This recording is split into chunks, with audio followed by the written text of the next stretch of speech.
Bonjour et bienvenue sur la chaîne YouTube de l'Église évangélique italienne de Marcinelle. Notre culte va pas tarder à commencer. En attendant, permettez-moi de vous inviter sur notre page Facebook EEIM juste ici ou à découvrir notre vitrine Instagram EEIM juste là. Nous serons également heureux de vous accueillir lors de nos cultes en présentiel le dimanche à 10h et lors de nos réunions de prière le jeudi à 19h30. En plus de tout cela, nous organisons des réunions de jeunes les dimanches soirs à 18h, ainsi que des groupes de maison en semaine dont vous obtiendrez toutes les informations via cette adresse mail ou directement via les réseaux sociaux. Retrouvez toutes ces informations à la fin de la vidéo et les liens vers nos différentes plateformes en description ci-dessous. Nous vous souhaitons un bon visionnage et nous avons hâte de vous rencontrer au sein de notre église. À très bientôt.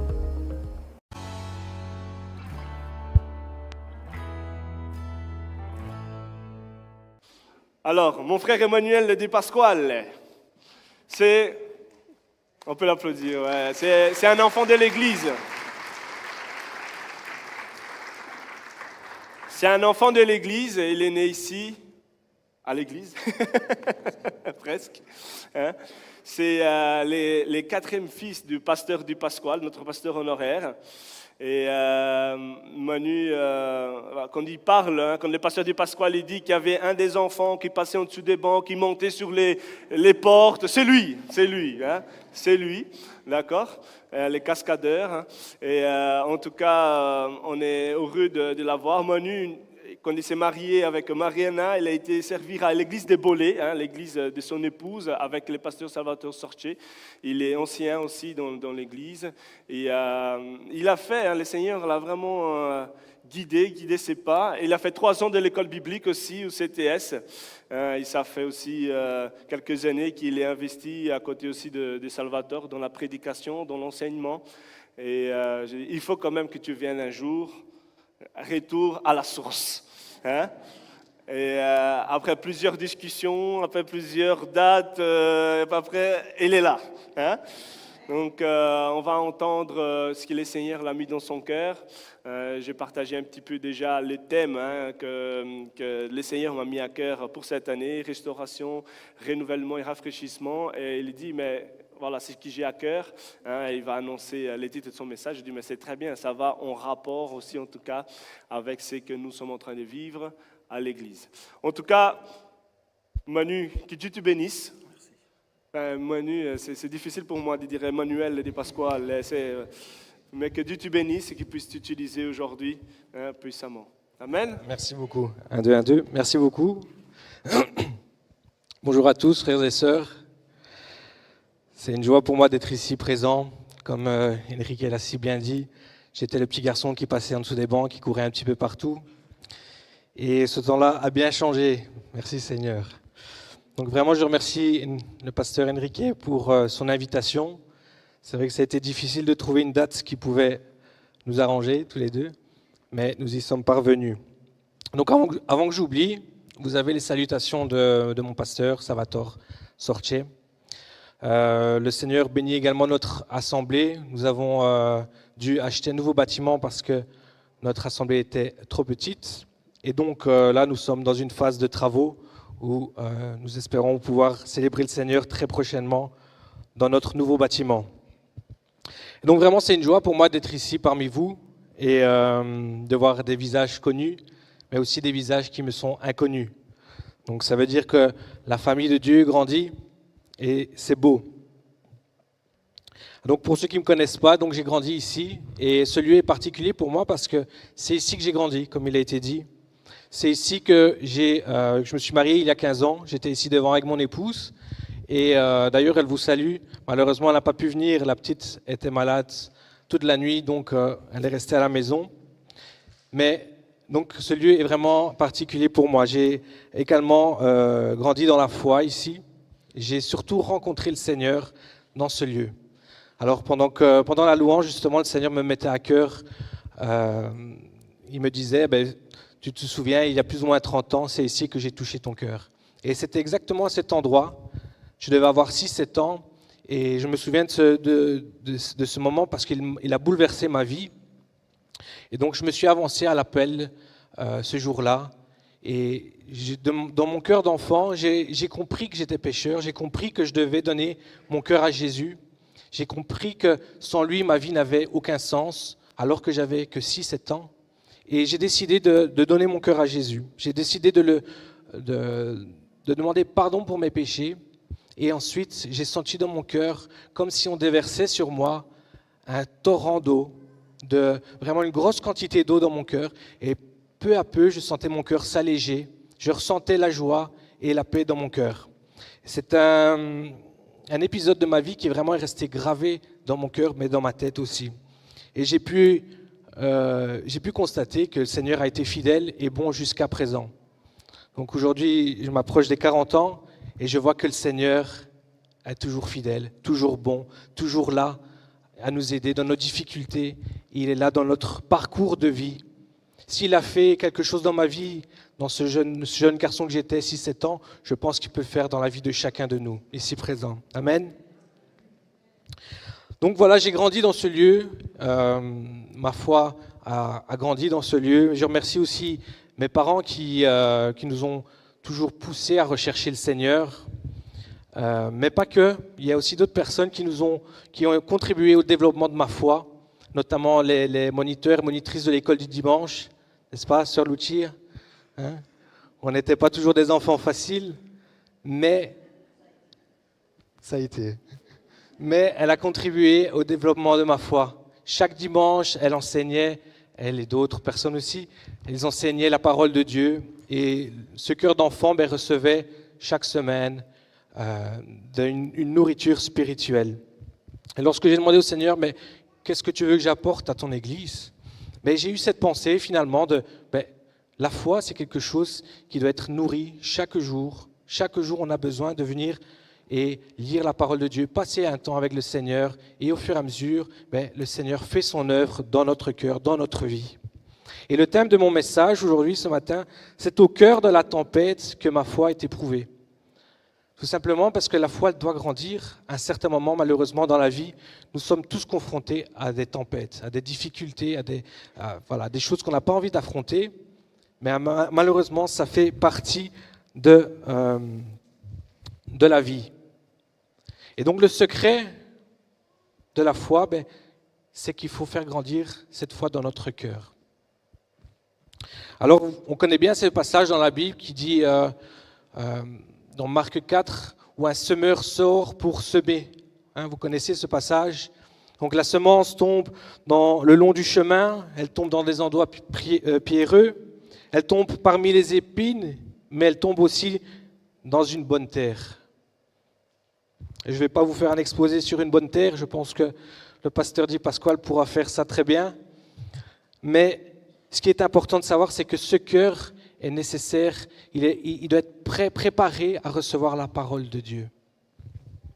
D'accord? Elle doit s'enraciner, notre foi doit s'enraciner dans la parole et pour pouvoir porter du fruit, du bon fruit, n'est-ce pas? Ma foi doit grandir et c'est à chacun de nous finalement à veiller à notre foi. Ce n'est pas mon frère, ma sœur qui doit veiller, c'est moi-même. Je suis responsable de ma foi. Mon cœur doit être réceptif. Et sans le fait de faire développer notre foi, on ne peut pas connaître Jésus. On n'apprend pas à le connaître, on ne sait pas qui il est. On a vraiment besoin de méditer la parole de Dieu, de passer un temps avec le Seigneur. Parce que quand les difficultés arrivent, c'est la peur, c'est l'angoisse qui nous submerge. Alors le texte qui m'a interpellé ce matin, c'est donc dans l'évangile de Marc, chapitre 4, versets 35 à 41. C'est un passage qui est très connu. C'est le passage où Jésus va calmer la tempête. Et il est intéressant de constater justement que ce passage se trouve juste après la parabole du semeur. Et à travers ce passage, on va comprendre que les disciples vont expérimenter la parabole du semeur. Alors que Jésus vit à leur côté, il est à leur côté chaque jour, ils sont tout le temps avec lui. À travers cet épisode, on va voir que les disciples, premièrement, ils ne connaissent pas Jésus. Et deuxièmement, c'est qu'ils n'ont pas de foi. Alors on va lire ensemble. Donc normalement le texte devrait s'afficher. Donc Marc 4, versets 35 à 41. Ce même jour, sur le soir, Jésus leur dit, « Passons à l'autre bord. » Après avoir renvoyé la foule, ils l'emmenèrent dans la barque où il se trouvait. Il y avait aussi d'autres barques avec lui.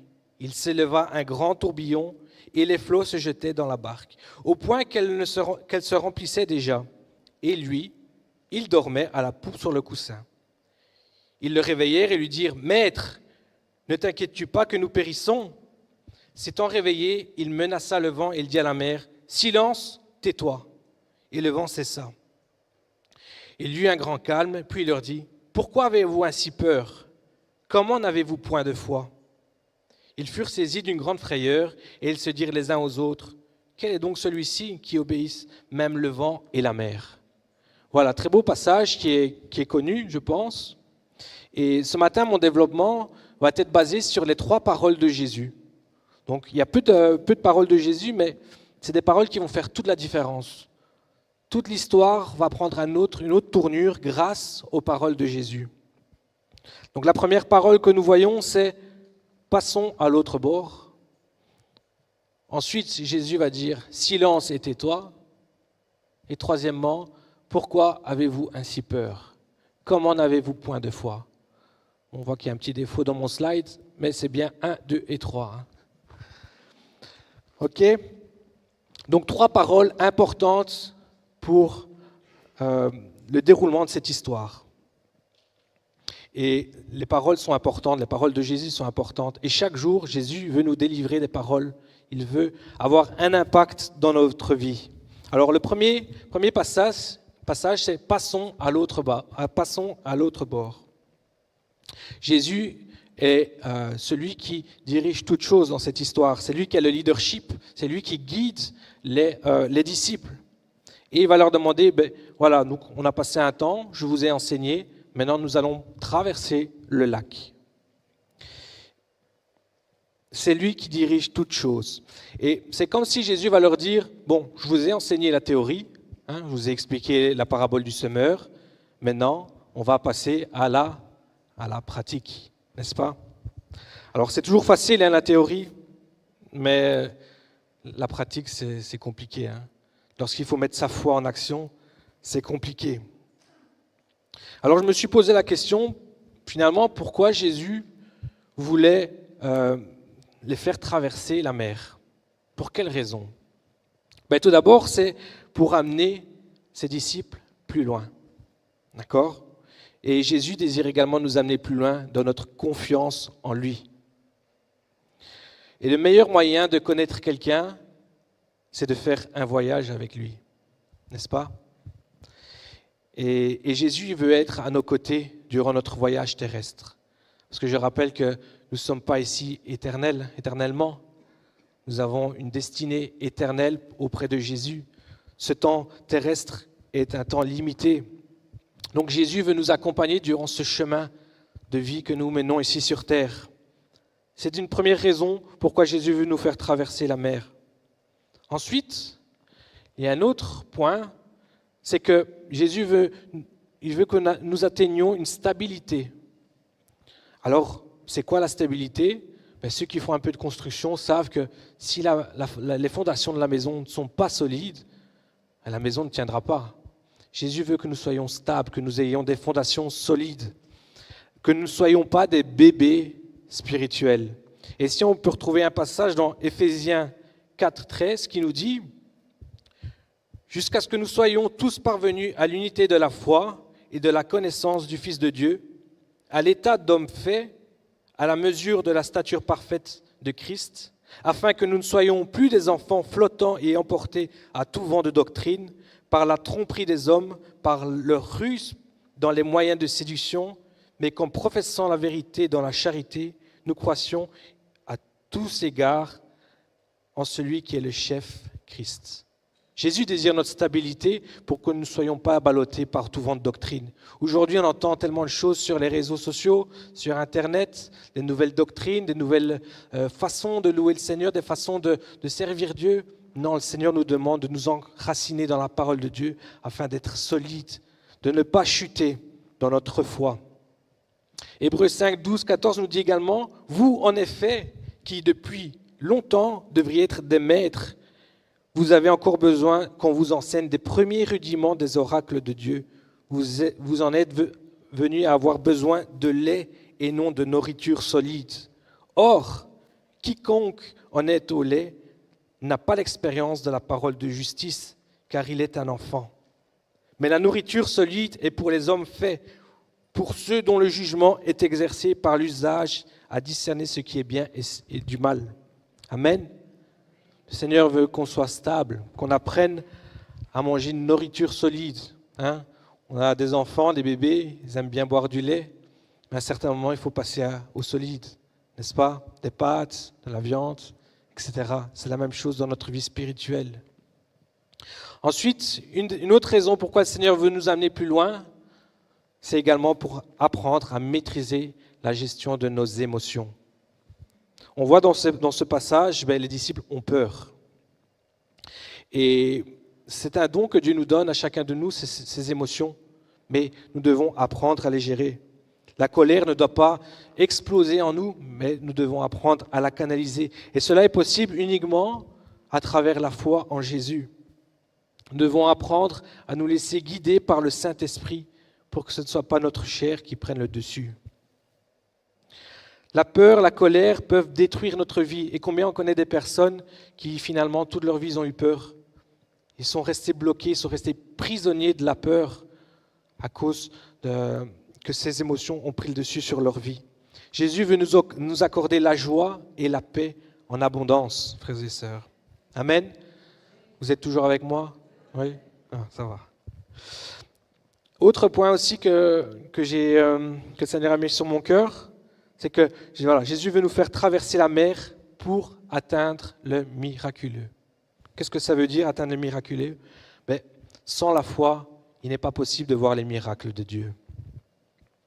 Il faut une foi agissante pour voir la main de Dieu. Et on le voit dans la Bible, notamment avec Pierre qui a marché sur l'eau. Et à un certain moment, il a dû mettre sa foi en action. Et jamais il aurait pensé que c'était possible s'il n'avait pas essayé. On voit aussi avec David et Goliath. Jamais David il aurait su qu'il aurait pu battre Goliath s'il n'avait pas essayé. Mais Dieu a été fidèle. Dieu a répondu à leur fidélité. Dieu nous permet de voir le miracle grâce à notre foi. On voit également qu'il y a une promesse de fidélité. C'est que Jésus nous dit qu'il est avec nous tous les jours jusqu'à la fin du monde. On peut lire ça dans Matthieu 28. Dieu est avec nous chaque jour. Ça veut dire que durant ce voyage terrestre, Jésus est à nos côtés, si nous plaçons notre foi en lui. Amen. Ensuite, malheureusement, viennent les tempêtes, les épreuves, les difficultés. Et bien souvent, notre foi est mise à l'épreuve dans ces moments-là. Ce n'est pas évident. Et il y a deux types d'épreuves. On a des épreuves qui sont liées à nos choix. Et donc, malheureusement, il y a des conséquences. Lorsqu'on fait des mauvais choix, on se retrouve dans des difficultés. Mais Dieu nous met en garde. Mais nous, des fois, nous sommes aveuglés par nos désirs charnels et on se retrouve piégés dans ces difficultés. Dieu veut nous aider à en sortir. Et comment? En demandant sa sagesse. Dans Jacques 1,5 nous dit « Si quelqu'un d'entre vous manque de sagesse, qu'il la demande à Dieu, qui donne tout simplement et sans reproche, et il lui sera donné. Mais qui la demande avec foi, sans doute, mais qui la demande sans foi, sans doute, car celui qui doute est semblable au flot de la mer, agité par le vent et poussé de côté et d'autre. Qu'un tel homme ne s'imagine pas recevoir quelque chose du Seigneur. C'est un homme irrésolu, inconstant dans toutes ses voies. La sagesse est liée aussi à la foi. Nous devons demander à Dieu de nous remplir de sagesse et croire que nous le recevons avec foi, afin de faire des bons choix dans nos vies. Alors nous avons un autre type d'épreuves qui ici sont envoyées par l'ennemi de nos âmes. Comme je vous le disais, nous sommes ici sur un voyage terrestre, nous avons une destinée éternelle et il y a l'ennemi de nos âmes qui va tout faire pour nous empêcher d'être auprès du Seigneur pour l'éternité. On voit ici dans Luc 22 que Jésus va même prévenir Pierre. Il va lui dire « Simon, Simon, Satan vous a réclamé pour vous cribler comme le froment. Mais j'ai prié pour toi afin que ta foi ne défaille point. Et toi, quand tu seras converti, affermis tes frères. » Il y a un enjeu ici pour chacun de nous, c'est notre vie éternelle. Le diable veut nous séparer de Dieu. Cribler comme le froment. Est-ce que ça veut dire cribler comme le froment? On peut traduire ça par passer au tamis. Alors je sais que ceux qui font de la cuisine, passer au tamis, on connaît. Mais pour nous les hommes, nous sommes un peu moins dans la cuisine, enfin, en tout cas pour moi, passer au tamis, c'est tout simplement, vous savez, quand vous allez à la plage, vous prenez ce petit rond avec des petits trous, on passe le sable et on récolte les coquillages. D'accord? Le sable est parti et on n'a que les coquillages. Passer au tamis, c'est quoi? C'est ça, c'est récupérer certaines choses. Et lorsque nous sommes criblés comme le froment, comme la parole le dit, tout simplement, c'est que le diable va chercher les failles dans notre vie. Il va chercher les points faibles dans la vie de chacun. D'accord? Et pour quelle raison? Pour faire chuter nos vies. Pour que nous puissions tomber, pour que nous puissions perdre la foi en Dieu. Et c'est ce que le diable a entrepris avec ses esprits. Lorsque le diable a entendu les paroles de Jésus, vous ferez des miracles plus grands, vous recevrez un baptême, vous recevrez la puissance du Saint-Esprit. Le diable a entamé une attaque contre chacun de nous. Il veut détruire les ouvriers de Dieu. Il veut empêcher que la bonne nouvelle soit propagée dans le monde. Il cherche les failles. Il veut passer au crible la vie de chacun. Et c'est ce qu'il a trouvé dans ce passage. Il a trouvé des failles dans la vie des disciples. Notamment, on connaît l'histoire de Judas. Judas qui avait une faille également. Lui qui avait l'amour pour l'argent. Le diable a trouvé une faille chez lui. Il s'aperçoit aussi que chez les autres disciples, il y a la peur. Ils n'ont pas une grande foi en Jésus. Et donc la peur s'installe. Et donc, vous imaginez un petit peu ces personnes, ces disciples qui étaient là dans le bateau. Il faut aussi se rappeler que c'était des hommes expérimentés, c'était des pêcheurs. Ils étaient habitués à ce genre de météo, de voir une tempête. Pour eux, c'était, on va dire, monnaie courante. Mais ici, c'était une violente tempête à tel point qu'ils ont tous eu peur. Et ici, nous arrivons à ce deuxième point où Jésus va encore parler. Il va dire « Silence et tais-toi ». Et c'est des paroles qui sont interpellantes, des paroles de Jésus. C'est comme si Jésus parlait à une personne. « Silence et tais-toi ». Généralement, les personnes qui peuvent dire « silence et tais-toi », c'est des personnes qui ont une certaine autorité, une certaine responsabilité. Notamment dans les écoles, quand vous avez les enfants, c'est seulement le professeur qui peut dire « silence, taisez-vous », n'est-ce pas? On se voit mal dire ça au travail, en pleine réunion, « silence, tais-toi ». Ça passe pas, ça passe pas bien ça. Non, c'est vraiment dans le cadre, quelqu'un qui a de l'autorité qui peut le dire. Et si Jésus a une autorité, il va dire « silence, tais-toi ». Et le terme qui est utilisé en grec, c'est le terme « péphimozo ». Alors je sais que ça parle à tout le monde ce terme. Le terme « péphimozo », c'est, comment on va le définir? Tout simplement avec 3 éléments. Tout simplement, c'est le fait de mettre une muselière à quelqu'un, comme si on mettait une muselière à un chien. D'accord? Donc ça, c'est le premier élément. Le deuxième élément, c'est d'imposer le silence. Donc la personne qui reçoit cette muselière devient silencieuse contre sa volonté. Et le troisième élément, c'est que la personne qui reçoit cette muselière est gardée sous contrôle. Voilà, on lui a mis une muselière, elle ne peut plus parler, elle est tenue sous contrôle, comme si elle était avec une laisse. D'accord ? Et c'est intéressant parce que ce terme pefimozo est utilisé que 2 fois dans l'évangile de Marc. Donc le premier terme, il est ici dans notre passage de la tempête, et le deuxième terme, on le retrouve dans Marc 1, 25. Alors, on va le lire peut-être ensemble. Il se trouva dans leur synagogue un homme qui avait un esprit impur, et qui s'écria : « Qu'y a-t-il entre nous et toi, Jésus de Nazareth ? Tu es venu pour nous perdre.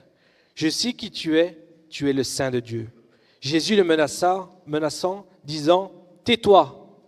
Le même terme, pefimozo. « Tais-toi et sors de cet homme. » Et l'esprit impur sortit de cet homme, en l'agitant avec violence et en poussant un grand cri. Tous furent saisis de stupéfaction, de sorte qu'ils ne se demandaient les uns aux autres : « Qu'est-ce ceci ? Une nouvelle doctrine ?» Ils commandent avec autorité même aux esprits impurs et ils y obéissent. Donc c'est intéressant qu'on retrouve ce mot dans ces 2 passages. Jésus demande à ce démon de sortir, de quitter ce corps et de se taire. Et alors que dans cette tempête, on voit que finalement les disciples ont vu tout simplement une violente tempête, mais Jésus il a vu autre chose. À travers la tempête, Jésus a vu une attaque de l'ennemi pour les empêcher d'arriver de l'autre côté du lac. C'était une attaque de l'ennemi pour les empêcher d'avancer. Les disciples sont limités par leur vue physique, mais Jésus a une vue spirituelle. Il voit au-delà de ce qu'on peut voir. Et le diable veut nous empêcher d'atteindre l'autre rive. La vie chrétienne n'est pas un long fleuve tranquille. Il y a des épreuves, il y a des difficultés et il y a l'ennemi qui veut nous faire chuter durant ce voyage. Alors, je voulais vous poser des questions. Vous pouvez répondre dans votre cœur. Êtes-vous comme les disciples en pleine tempête ? Est-ce qu'il n'y a plus d'issue dans votre situation où la mort semble inévitable ? Est-ce que vous êtes aussi dans la peur et dans l'angoisse ? Mais tout simplement est normal quand on traverse des difficultés. Mais il faut s'accrocher à la parole de Dieu. Et souvent, on peut aussi avoir une mauvaise attitude face aux difficultés. On voit ici que les disciples, ils ont un petit peu engueulé Jésus. On voit qu'ils le réveillèrent et lui dirent : « Maître, ne t'inquiètes-tu pas que nous périssons ?» Donc on sent le ton dans cette phrase, ça te fait rien qu'on va couler, tu vois pas qu'on souffre, tu vois pas que la barque elle est remplie d'eau. On sent un petit peu le ton dans cette phrase, n'est-ce pas ? Jésus, tu n'interviens pas dans ma situation, les choses s'aggravent, tu n'interviens pas comme je le souhaite. Frères et sœurs, Jésus est dans la barque. Et quand Jésus est dans la barque, nous ne devons pas nous inquiéter. Malgré les violentes tempêtes que nous traversons, Jésus est dans la barque. Et quand il se lève et qu'il dit « Silence, tais-toi », il n'y a personne qui peut parler. N'oublions pas que Jésus veut nous amener d'un endroit à un autre. Il veut nous conduire vers un endroit meilleur. Amen. Mais nous avons besoin de placer notre foi en Jésus. Alors, je me pose la question, mais pourquoi Jésus veut finalement amener ses disciples de l'autre côté du lac ? Qu'y a-t-il de si important ? Il pouvait se dire aussi, on était si bien à écouter les enseignements tous ensemble. Pour quelle raison on doit passer de l'autre côté ? Alors, c'est intéressant qu'on constate dans le chapitre 5 de l'évangile de Marc, juste après ce passage de la tempête, quand Jésus met le pied de l'autre côté du lac, qu'est-ce qui se passe ?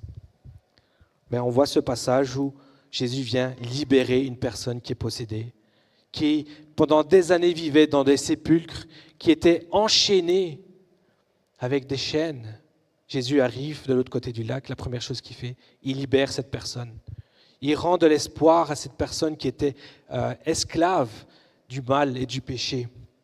Ensuite, il y a encore un autre miracle. Jésus va ressusciter la fille de Jaïrus dans ce chapitre 5. Mais pas que, il y a encore un autre miracle.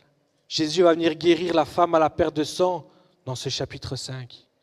Il était nécessaire que les disciples et que Jésus aillent de l'autre côté du lac parce qu'il y avait quelque chose de beau qui allait arriver. Ils devaient affronter cette tempête. Mais voilà pourquoi le diable ne veut pas que tu traverses cette tempête. Pourquoi il ne veut pas que tu ailles de l'autre côté? Parce qu'il y a la bénédiction qui arrive. Il y a la libération qui arrive. Le royaume de Dieu prend du terrain et le diable ne le veut pas. Pourquoi nous devons traverser cette tempête? Mais bien souvent, frères et sœurs, c'est le seul chemin pour atteindre le miracle. La tempête peut nous faire sortir de notre confort. Aujourd'hui, on a des belles maisons, on a des beaux fauteuils, on a la télévision à volonté, on a les réseaux à volonté, on a tout à volonté. Mais le Seigneur veut nous faire des fois sortir de notre confort pour pouvoir nous centrer, nous reconcentrer sur ce qui est vraiment essentiel, sur ce qui est important pour nos vies. N'est-ce pas? Et c'est quoi qui est important pour nos vies? C'est la vie éternelle. Des fois, la tempête peut être aussi un électrochoc pour notre vie. On peut remettre les idées en place, dire « Seigneur, je reviens à toi, je remets mon cœur entre tes mains et je veux remettre cette foi, cette confiance en toi. » Tout est question de foi. Donc, vous l'avez compris, il y a une réalité spirituelle. C'est ce qu'on appelle le combat spirituel. Le combat spirituel est réel et le diable va tout faire pour nous faire chuter. Il y a une réalité invisible qui a un impact sur le monde visible. L'ennemi ne veut pas que nous croissions dans la foi, il ne veut pas nous faire atteindre ces beaux endroits que le Seigneur a prévus pour nous. Les enjeux sont notre foi et notre destinée éternelle. Et comme je disais, tout est question de foi. Et c'est ce que Jésus va reprocher aux disciples. Pourquoi avez-vous ainsi peur? Comment n'avez-vous point de foi? C'est la troisième parole de Jésus. Comment n'avez-vous point de foi? Encore une question intéressante, encore une parole de Jésus pertinente. On voit que ces deux questions sont liées. Vous avez peur? Vous n'avez pas de foi. Les deux sont liés. Jésus leur fait remarquer, je suis dans le bateau avec vous, je vous ai enseigné, je suis auprès de vous et vous avez peur. Ça veut dire que vous ne me connaissez pas, vous n'avez pas foi en moi. Et le signe du disciple, frères et sœurs, ça doit être la paix. Nous devons être remplis de paix. Et la paix, ce n'est pas tout simplement l'absence de conflit, mais c'est un état d'esprit. C'est vraiment, malgré les difficultés, je vis dans la paix, je vis dans la joie. C'est ça la vraie paix que le Seigneur veut nous accorder. Et Jésus ne trouve pas cette paix, cet état de paix, ce qu'on appelle aussi le shalom. Jésus ne le trouve pas chez les disciples. Alors, comment n'avez-vous point de foi? Et si on commence à comprendre finalement le lien entre la parabole du semeur et cette tempête, les disciples n'ont point de foi. Et vous savez, je n'ai pas lu exprès ce passage dans Marc 4, la parabole du semeur, parce que je voulais arriver à ce moment-ci. Les disciples n'ont pas compris la parabole du semeur. Jésus l'a enseignée, mais ils ne l'ont pas comprise. Jésus a dû leur expliquer. Et on voit dans Marc 4, 14, Jésus va leur expliquer. Vous ne comprenez pas cette parabole, donc il parle aux disciples. Comment donc comprendrez-vous toutes les paraboles? Alors là, le Seigneur, il s'arme de patience et il explique encore une fois aux disciples. Le semeur sème la parole. Les uns sont le long du chemin où la parole est semée, et quand ils l'ont entendue, aussitôt Satan vient et enlève la parole qui a été semée en eux. Les autres, pareillement, reçoivent la semence dans des endroits pierreux. Quand ils entendent la parole, ils la reçoivent d'abord avec joie, mais ils n'ont pas de racine en eux-mêmes. Ils manquent de persistance. Et dès que survient une tribulation ou une persécution à cause de la parole, ils trouvent une occasion de chute.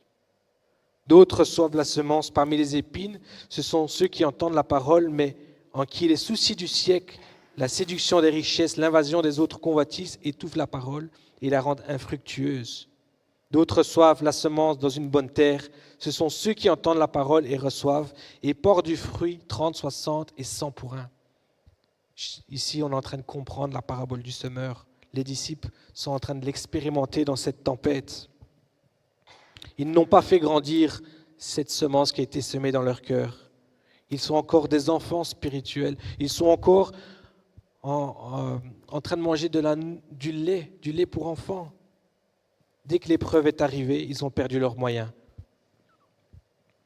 Ils se sont laissés diriger par la peur. Ils n'ont pas manifesté la paix de Dieu. J'arrive à la conclusion, je vais demander si le groupe de louanges peut se préparer. Et je voudrais nous poser quelques questions ce matin. Est-ce que nous nous voyons un petit peu dans ces disciples? Combien de fois nous avons été dirigés par nos émotions, la colère, la peur? Nous n'avons pas manifesté la paix de Dieu. Combien de fois nous avons démontré que nous sommes des enfants, des bébés spirituels, où nous avons démontré notre attitude charnelle par les querelles, par la dispute, par la critique, par la rivalité, par le manque d'amour. Et ce matin, Jésus nous pose aussi cette question: comment n'avez-vous point de foi? Elle est où cette semence qui a été semée dans ton cœur? A-t-elle fait racine? Porte-t-elle du bon fruit? Est-ce que la semence de la parole qui a été semée a été volée? Est-ce que ton cœur est aussi dur que la pierre, que la semence ne peut pas germer? Est-ce que les soucis du siècle ont pris le dessus, métro, boulot, dodo? Que tu n'as plus le temps pour faire grandir, prendre soin de cette semence? Tout est question de foi. C'est la responsabilité de chacun. Chacun est responsable de sa foi. Chacun est responsable de connaître Jésus. Et quand la difficulté arrive, quand la tribulation arrive, quand l'ennemi va cribler nos vies, c'est notre foi qui va devoir répondre. Et ce matin, le message, c'est un message d'encouragement. Ce n'est pas un message accusateur, c'est vraiment un message d'amour, parce que Dieu est bon encore aujourd'hui. Il désire que nous rentrions dans sa présence, que nous apprenions à le connaître, car Jésus revient bientôt. Nous sommes dans ce temps de grâce. Jésus désire que nous le connaissions. Son Église va être reprise. Ceux qui ont placé leur foi en lui seront repris. Et ce matin, nous avons vu ces 3 interventions de Jésus. Passe de l'autre côté du lac. Silence et tais-toi. Pourquoi as-tu ainsi peur et pourquoi n'as-tu point de foi? C'est des paroles puissantes. C'est les paroles de Jésus. Et Jésus peut transformer nos vies. C'est des paroles qui s'adressent également à nous aujourd'hui. Nous sommes ses disciples. Nous cherchons à grandir dans la foi. Nous cherchons à être des hommes stables, enracinés dans la parole de Dieu. L'ennemi cherche à nous faire chuter, mais c'est à nous à veiller, à grandir dans notre foi. Jésus veut nous amener plus loin, nous faire traverser la mer. Notre foi est mise à l'épreuve, mais n'oublions pas, frères et sœurs, que Jésus est dans la barque. Jésus est à nos côtés, il ne nous abandonne pas. Comme le dit dans Matthieu 28, il est avec nous jusqu'à la fin du monde. Il est à nos côtés. Il veut que nous puissions expérimenter sa puissance. Tout ce qui est impossible peut devenir possible. Il veut nous faire expérimenter ses promesses. Il veut nous faire expérimenter ses miracles. Amen. Et lorsque la tempête arrive, c'est uniquement Jésus qui peut dire stop. C'est lui qui est tout puissant, qui a tout pouvoir sur le monde physique et spirituel. Silence, tais-toi, il dit, aux attaques de l'ennemi. À toutes ces choses qui t'empêchent d'atteindre ces beaux endroits que Jésus a prévu de t'emmener. Car là, il y a la victoire, il y a la délivrance, il y a la liberté, il y a la guérison, il y a l'espérance. Amen. Donc ce matin, plaçons notre foi en Jésus. Ayons confiance en lui, même au cœur de la tempête. Il est avec nous. Alors je vous demanderai de courber le front. Nous allons prier ensemble. Et je laisserai ensuite la place au pasteur Enrique. Seigneur, merci Père éternel pour ta parole. Merci parce que ta parole est puissante. Merci parce que ta parole agit dans les cœurs, Seigneur Jésus. Seigneur, c'est toi qui sèmes, Seigneur, dans les cœurs. Tu vois, Seigneur Jésus, nous désirons avoir ces bonnes terres, Seigneur, afin que tu puisses faire germer, faire enraciner cette parole dans nos cœurs, afin qu'elle puisse porter du fruit. Seigneur, tu connais la vie de chacun, Seigneur, et chacun est précieux pour toi, car tu as acquis la vie de chacun par ton sang précieux à la croix, Seigneur Jésus. Tu es mort et tu es ressuscité, Seigneur. Et nous savons que tu intercèdes auprès du Père pour nous, Seigneur, comme nous dit Romains 8, Seigneur Jésus. Tu es cet avocat, Seigneur, et tu pries pour chacun de nous, comme tu l'as fait pour Pierre, parce que nous sommes criblés par l'ennemi, Seigneur Jésus. Et nous croyons, Seigneur, que tu es à nos côtés, Seigneur. Tu veux nous faire atteindre des endroits merveilleux. Seigneur, nous voulons voir, Seigneur Jésus, des miracles, Seigneur, des vies transformées, des vies qui sont bouleversées par ta présence, Père éternel. Nous croyons, Seigneur, que tu peux donner la paix, Seigneur, là où il y a l'agitation, que tu peux donner la joie là où c'est perdu, Seigneur, depuis des années, Seigneur Jésus. Nous croyons, Seigneur, que tu peux intervenir dans chaque situation de nos vies. Seigneur Jésus, tu vois cette foi, Seigneur, que tu nous demandes d'avoir en toi. Seigneur Jésus, je te prie de nous aider, chacun de nous ici, Seigneur présent, parce que nous sommes tous égaux, Seigneur, sur ce chemin. Nous avons tous besoin de placer cette foi en toi, Seigneur Jésus, sur ce voyage terrestre, Seigneur, parce que ton désir, c'est que nous soyons à tes côtés pour la vie éternelle. Seigneur Jésus, je te prie, Seigneur, d'enlever toute attaque de l'ennemi, Seigneur Jésus, parce que toi seul as le pouvoir de dire silence et tais-toi à l'ennemi. Toi seul es tout puissant, Seigneur Jésus, et nous croyons, Seigneur, que tu peux intervenir dans chaque situation de nos vies. Nous nous remettons entre tes mains, Seigneur, et je te prie, Seigneur, vraiment, que tu interviennes, Seigneur Jésus, que tu fasses croître cette semence qui a été semée dans la vie de chacun, parce que tu nous aimes, Seigneur, et tu veux le meilleur pour nos vies. Merci, Seigneur, de nous aider, Seigneur, de nous accorder ta sagesse. Dans le nom puissant de Jésus, Seigneur Jésus, merci, Seigneur. Amen.